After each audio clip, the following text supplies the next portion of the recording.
Blessed are the meek, for they shall inherit the earth.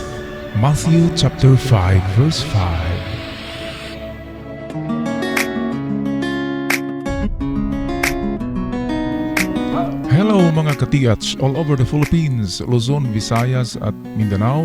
Ako'y mag-shoutout muna sa lahat ng ating subscribers na nanonood ngayon dyan sa Mindanao, in Zamboanga, Davao, also in Iligan, and sa Agusan del Sur and Agusan del Norte. Dyan naman sa Camiguin, Jilan, dyan sa Surigao del Sur, Surigao del Norte at sa mga isla ng Surigao, at dyan sa Visayas, in Negros, dyan sa Panay, Cebu, Palawan, dyan sa Ormoc, Leyte. Kumusta kayong lahat dyan, guys? And in Luzon, the Cordilleras, Ifugaos, Iangan, Baguio City, dyan sa Pangasinan, at doon sa Bataan, sa Babuyan Islands. Kumusta kayong lahat? At sa ating mga bagong bayani dyan sa abroad, in the Middle East, United Arab Emirates, in Riyadh, Dubai. Kumusta kayong lahat dyan, guys? At doon naman sa Northern Hemisphere, sa Canada, also in California, New Zealand, Australia, at dito sa Indonesia, Malaysia, Korea, and Taiwan. Sana ay nasa mabuting kalagayan. Health is our wealth. Okay, ngayon atin ang tunghayan itong ating video on how to find this Verde Amasita treasures in different ways. Alright, ito yung padala na picture ng ating katiyats. Napakaganda na treasure marker ito kasi ito'y treasure marker na nagsimbolo ng stair or hagdanan. Saan nga ba hahanapin natin ang nakatagong yaman o nakabaon na treasure paghagdanan? Ang hagdanan, guys, pag ganito naka side view, ang meaning ng hagdanan ay to go down, meaning ang treasure ay nasa baba ng hagdan sa hindi kalayuan or mismo dito sa baba or may distansya pa, depende yan sa mga indicator ng distances na nandyan sa bato. Ngayon, ayon sa mga nakuhang treasure sa hagdan, karamihan ng treasure ay nasa pinakalanding ng hagdan, yung pinakababa, yung pinakaunang step, ay diyan yan matagpuan sa baba niya. At minsan ay dito naman sa gilid may butas sa banda rito, kung yan ay konkrito na hagdan. Ngayon, dito dahil sa ito'y hagdan na gawa sa bato, parang ito yung natagpuan ko doon sa bundok nung nakaraang buwan, na hindi pa namin natapos kasi napakatigas ng konkrito na nakalagay doon sa hagdan. At umuulan na kaya hindi na pwedeng mag-operate ngayon, bahang-baha na doon kasi yun ay nasa creek. Ngayon, guys, kung napansin nyo itong hagdan na ito, going downstairs yan. Pagdating na dito ay meron siyang landing. Teka, ulitin natin.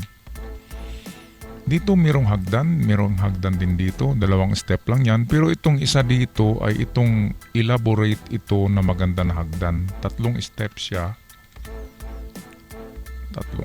yan pababa, and then ayan, and then ito ang tinatawag natin na landing. Yan yung malapad, tinatawag yan sa Bisaya na papahan or paspasan. Ngayon, dahil sa yan ang sinasabi natin na first step or landing, na dito nakatago yung natagpuan doon sa probinsya ng Gilan in 1990s, mayroong ganun natagpuan doon ng isang Amerikano, ay ganito ang itsura niyan, going down with 3 stairs and then landing. So i-check nyo, guys, itong dito, ayan, barinahin nyo yan, yung parte dyan. Kulayan natin ng glow. Itong parte dito, guys, barinahin nyo yan. I-check nyo kung mayroong metal dyan. Huwag ka agad basagin kasi masisira yung parang pang tourist spot na yung carvings.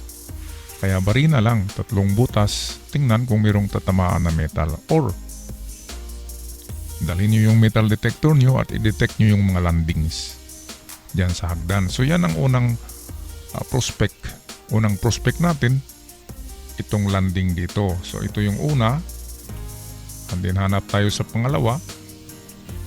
Ngayon meron siyang sign dito guys, ito. Malaking guhit, meaning malaking halaga dahil nilakihan na yan. At kung napansin nyo ay meron siyang parang nakaarko dito, ngunit basag na tong parte dito. So hindi natin alam kung anong itsura yan, kung nakaganyan ba lang. Nakaganyan lang ba yan? Okay, so ang meaning nito ay treasure under. So it might be na dito hinulog ang treasure sa baba. Ngayon tingnan natin ang iba pang mga symbols at markers dito. Ayon sa ating ka-TH ay meron din daw parang umbrella. Parang umbrella na treasure marker dito. Ito, kitang-kita pa yan guys. Atin i-blow up kunti. Ayan. Sa tingin ko yan ay nagaganyan. Ayan. At ang simbolo niyan, yan ay modified kanji for gold or money. Yan ay kin.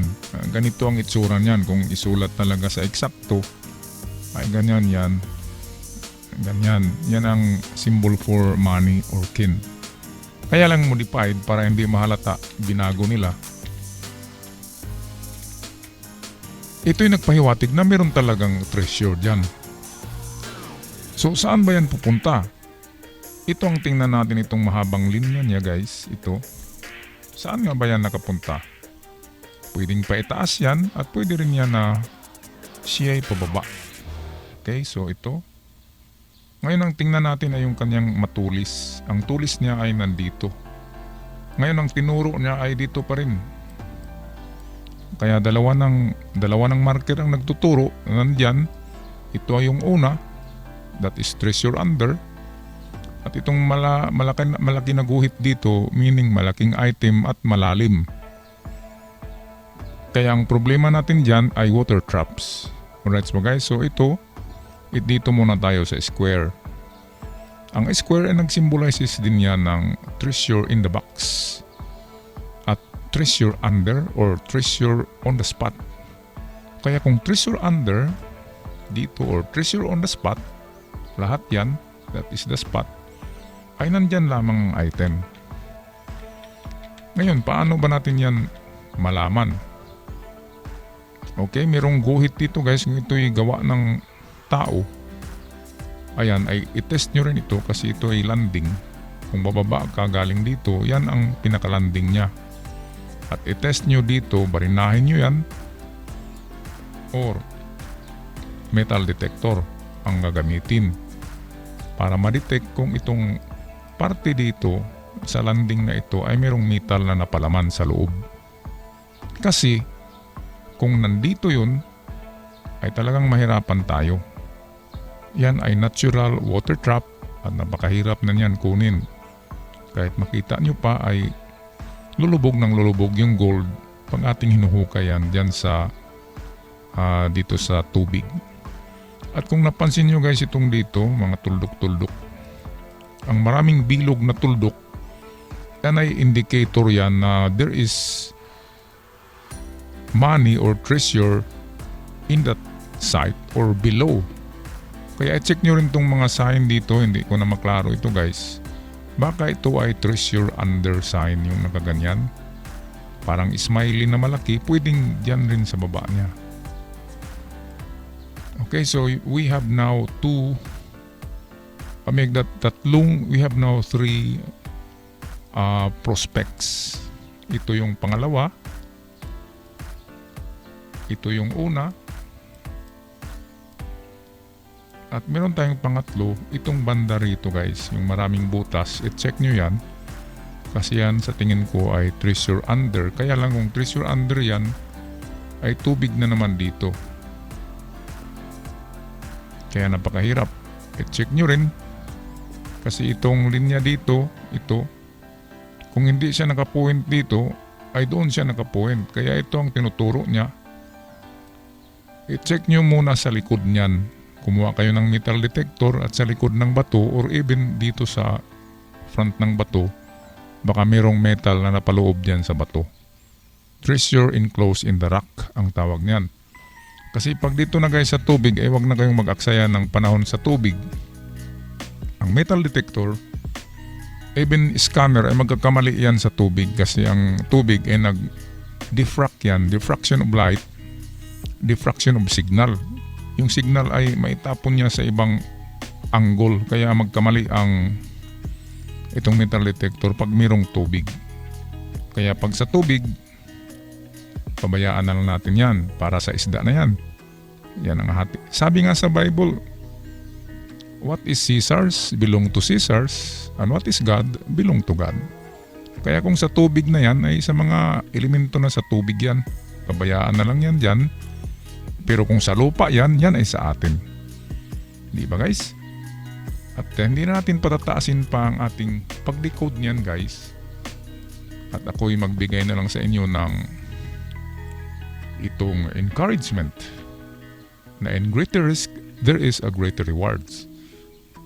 There is no pain, make that no gain if there is no pain. Kaya yan ang ating tandaan na kung tayo'y merong enthusiasm at meron tayong pagpursigi, ay malamang matagpuan natin yan. Again, ang ating first itong digging spot or prospect site is this prospect na kung saan yung treasure. Number 2, make that nagkamali tayo. Dito pala yung 1 sa unang landing. Ito yung 2 at ito yung 3. At number 4 lang tong banda rito guys. Okay, so ulitin natin sa ibang kulay. Ano bang kulay dito ang hindi? Itong dark blue. So ito yung ating number 1. Itong landing dito na square. And the number 2 is ito below sa itong sign na to, itong dalawa. Ito rin ang tinuturo nitong Ken. At number 3 ay another landing ito. Kung tayo ay bababa dito ay ito yung landing. Kaya yan ang ating number 3. At number 4 na prospect